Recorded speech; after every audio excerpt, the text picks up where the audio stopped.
So welcome everyone. Thanks so much for joining Nodes today and really glad to have you here. My name is Cassie and I'm a senior people strategy partner at Neo4j. I've been managing our mentorship program internally for the last year. And so during this session, I'll share how we at Neo4j took our existing mentorship program and leveraged Graph to make the program more scalable and sustainable for the future. To provide a brief background of mentorship at Neo4j, we started the mentorship program back in June of 2021. At that time, we established three main goals. One, to help our teams create relationships across the organization. Two, to develop in their careers. And three, to foster a culture of mutual learning and networking. In the first year of the program, we had 72 participants sign up. And since then, the mentorship program has grown 63%, which is great. Specifically, over the last 2 years, many more people have signed up to be a mentee, shown in red, and to be both a mentor and a mentee, which is shown in yellow. It was really great to see so much interest and excitement for mentorship, but this created some interesting challenges for us. Previously, only 8% of participants were both a mentor and a mentee, so the mentoring relationships were simpler, like the image shown here. More participants signing up to be both a mentee and a mentor means more complex relationships, like this one. Now, 29% of participants are signing up for both roles, compared to just 8% previously. This is 3.5 times more people who are both a mentee and a mentor, which makes matching everyone more complex.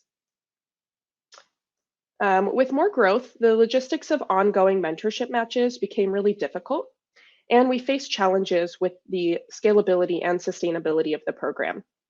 We wanted mentorship matches to be successful and for everyone participating to have a positive experience.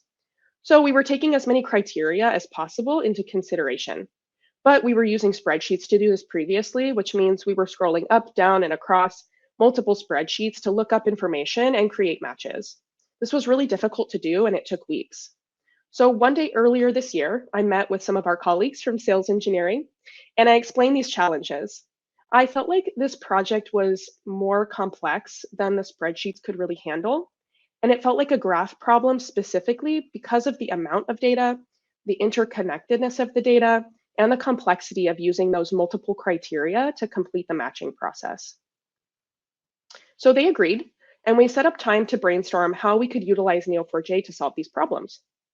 We talked through the use case and the end results I hope to achieve. The short-term goals were what I needed to move forward with right away for the mentorship matches and participants that we already had. So I needed the process to be easier and faster. I wanted to utilize as many criteria as possible, and I wanted to visualize the graph network, which wasn't possible at all in spreadsheets before. I hoped that this would also support some longer-term goals. For example, making the program more scalable as we grow, ensuring the matching process occurs regularly without any challenges, and being able to assess how to make the program even better.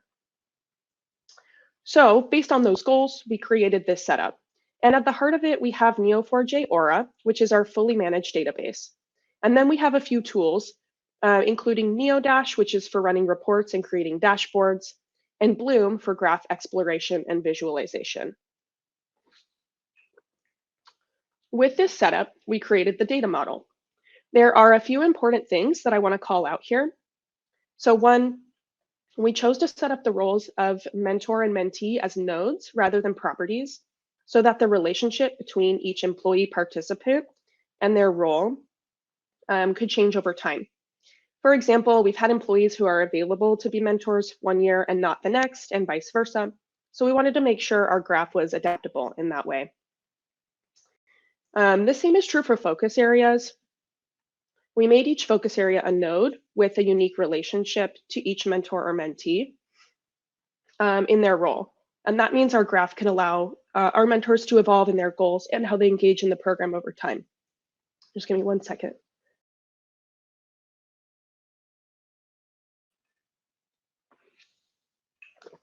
Sorry about that. This setup allows us to retain the history of participation in the program, and so we can see trends in how our mentors and mentees interact with their focus areas and each other. So from here, sales engineering was super helpful as they taught me, a previously non-technical user, how to use Neodash and Bloom so I could get started. And that's what I'll go ahead and show you. Okay, so now I'm going to switch over to our instances. 1 second here.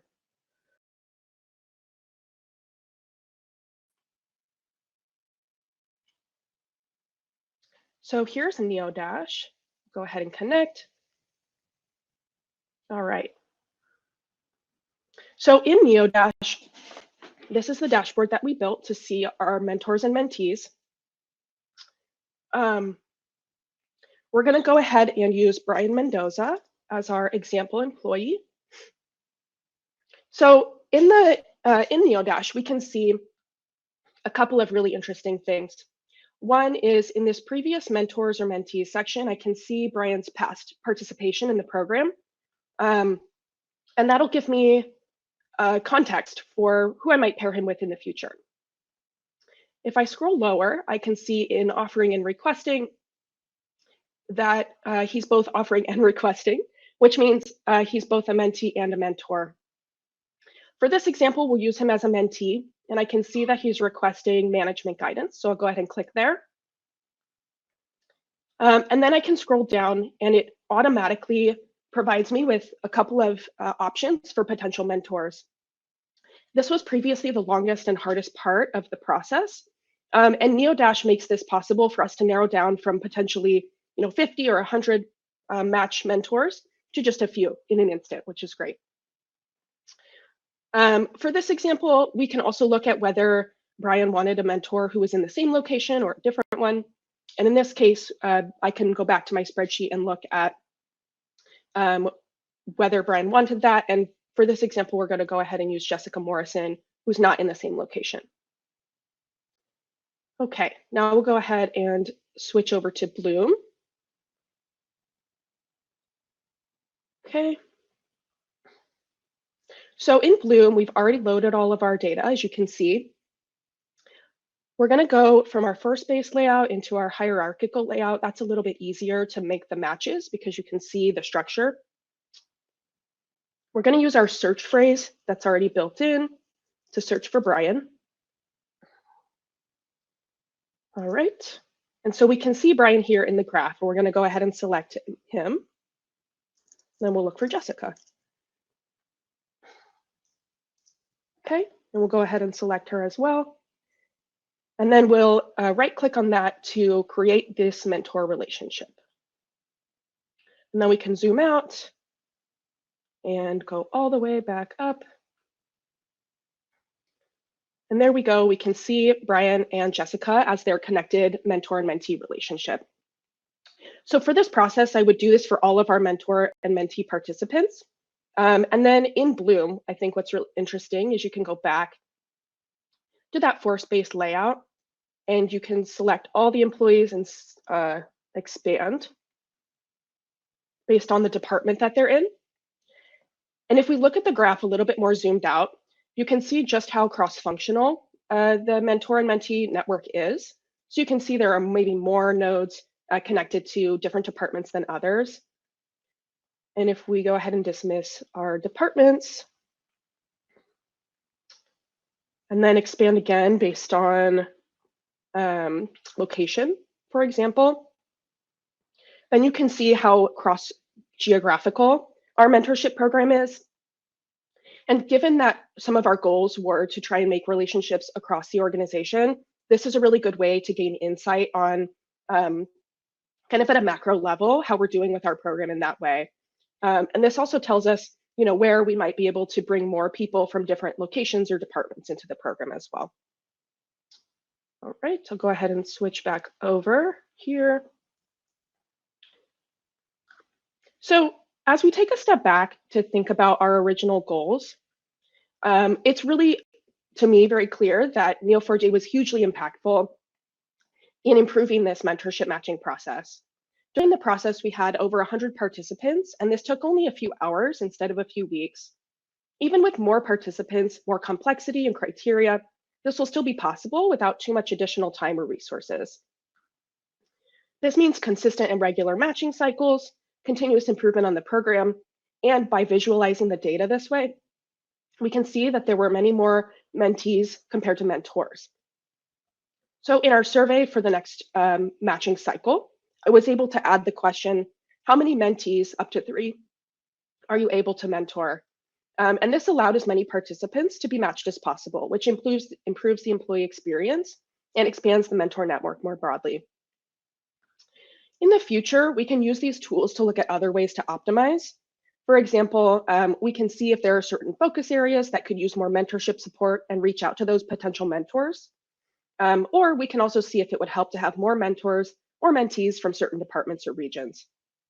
There's still a lot we can do here, and it's been really great to partner with our sales engineering team on this project.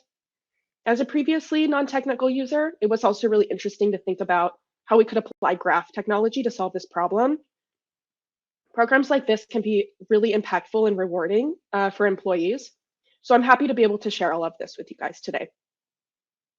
I hope this was helpful and you learned how it's possible to create a scalable mentorship program in your organization using Neo4j. All right, so that's it. Thanks so much for attending this session. I'll go ahead and take a look at maybe some questions if there are any. But again, if you also have questions, feel free to reach out to me via email. Okay, let's go ahead and look at the chat. All right. So we have one great question in the chat. Did the graph model help you determine what makes a mentor-mentee pairing work better? And Soham is the one of the sales engineers that I worked with on this, so super grateful for him and his support. And this can definitely be extended to add skills into the graph and make it a staffing and resource management solution. Yeah, that's very true. All right, that's great. Was there anything that you learned that was unintended? Awesome. Yeah, I know Soham has left a comment there as well. There were comments that employees would fill out that would specify if they wanted the same location, same department, etc. That's true. There's a lot of kind of long paragraph text that we get in the survey. And so, one of the things that we learned that was maybe unintended is just how much the data needs to be standardized. And that's part of the reason that we shifted the way that our survey was being run. So now we're able to take in a lot more of the data in a way that's easier to import into Neodash and Bloom, and that helps us make those matches even more quickly. It also allows us to provide our employees with a more standard set of mentorship focus areas, which makes it easier for them to be connected together. We've also learned, kind of like Soham mentioned, that mentor-mentee preferences can vary widely. Some people really prefer someone they can meet with face-to-face in their department or their location. Others really prefer that kind of meeting somebody across a different region or within a different time zone as a way of understanding how how that type of person in our organization works. So hopefully that's helpful. But again, if anyone here has any questions, feel free to reach out via email. Thank you all so much for coming.